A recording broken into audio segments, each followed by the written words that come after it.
వరుసగా జిల్లా మూడోసారి 10th క్లాస్లో హ్యాట్రిక్ కొడతాం. నిజంగానే ఇక్కడ ఉన్న ఉపాధ్యాయుల్ని, అధికారుల్ని, పిల్లల్ని, వాళ్ళ తల్లిదండ్రులందరినీ నేను ఈ సభాముఖంగా అభినందిస్తున్నా. ఒక్కసారి అంటే లక్, రెండోసారి అంటే డౌట్, మూడోసారి హ్యాబిట్. మీరు సాధించారు, చేసి చూపించారు. మీరు చూస్తే 10th క్లాస్లో 93.9% పాస్ మార్క్స్ మన జిల్లాకు వచ్చింది. ఓవరాల్ ర్యాంక్స్ లో 3వ స్థానంలో మన జిల్లా ఉంది. ఇంటర్కి వచ్చేగల మనం 2వ స్థానంలో ఉన్నాం. ఓవరాల్ ర్యాంక్స్ చూసేగల మనం మన్యం జిల్లా 3వ స్థానంలో ఉంది. All of you are today pride of Andhra Pradesh. We are really proud of you. గౌరవ ముఖ్యమంత్రి గారు కూడా నమ్మేది ఒకటి, ప్రభుత్వ విద్యని బలోపేతం చేయాలి, విద్యారంగంలో అనేక సంస్కరణలు తీసుకురావాలి, మన పిల్లలకి మంచి భవిష్యత్తు కల్పించాలి. ఈరోజు పెద్ద ఎత్తున పరిశ్రమలు రాబోతున్నాయి. బయటోళ్ళకి ఉద్యోగాలు కాదు, మన పిల్లల్ని బాగా స్కిల్ అప్గ్రేడేషన్ చేయాలి, విద్య అందించి వాళ్ళకే ఉద్యోగ ఉపాధి కల్పించాలి లక్ష్యంతో మేమందరం పనిచేస్తున్నాం. ఇక్కడున్న 10th క్లాస్ స్టూడెంట్స్ అందరినీ ఒక విషయం చెప్పదలుచుకున్నా. ఈరోజు మీకు అద్భుతమైన ఫౌండేషన్స్ ఉన్నాయి. ఫౌండేషన్ బలంగా ఉంటే మనం ఏమైనా కట్టచ్చు, ఏమైనా నిర్మించవచ్చు. ఆ ఫౌండేషన్స్ మీకు బలంగా ఉన్నాయి. ఇక్కడి నుంచి మీరు ఎదగాలి, లీప్ దూకాలి, వచ్చిన అవకాశాలని వినియోగించాలి.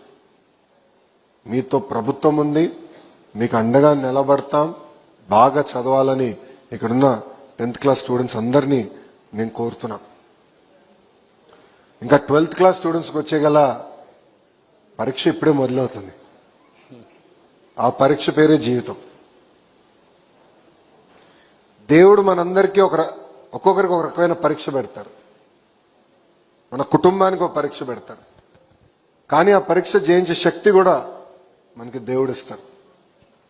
కష్టకాలాలు అనేది అందరికి వస్తాయి, కానీ ఫోకస్ అనేది చాలా చాలా అవసరం. మీ అందరు తెలుసు, 12th క్లాస్ వరకు నేను హైదరాబాద్లో చదివాను. దాని తర్వాత ఇంజనీరింగ్ అమెరికాలో చేశాను, 2 సంవత్సరాలు అక్కడ పనిచేశా. MBA కూడా స్టాన్ఫర్డ్లో చేశాను. చాలా మంది అడిగారు భారతదేశానికి అమెరికాకి తేడా ఏంటని. నేను వాళ్ళు ఒకటే చెప్తా, ఇక్కడ ప్రశ్న ఉంటే చేతితే మందలిస్తారు, కానీ అక్కడ ప్రశ్న ఉంటే అడగమని చెప్తారు. అది ఇక్కడ మనందరం నేర్చుకోవాలి. మనకు ఒక క్వశ్చన్ ఉంది, దానికి సమాధానం రావాలి. There is nothing as a dumb question. ప్రశ్న ఉంటే అడగాలి, తెలుసుకోవాలి, నేర్చుకోవాలి. దేవుడు పెట్టే పరీక్షని కూడా మనం జయించాలి. అది జయించే శక్తి ఉంది.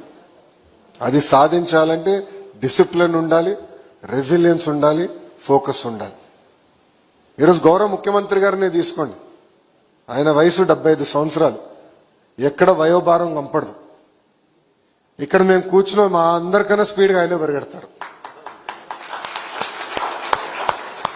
నిన్న రాత్రి కూడా గౌరవ ముఖ్యమంత్రి గారి అదే నవ్వుతున్నా, సార్ మహానాడు 3 రోజులు మా పార్టీ ప్రోగ్రాం ఉంటుంది, 3 రోజులు చేసి మేము అందరం పడిపోయాము, మీరేంటి సార్ ఇంత ఫ్రెష్గా ఉన్నారంటే మీకు డిసిప్లిన్ లేదని మమ్మల్ని అందరినీ తిట్టారు ఆయన.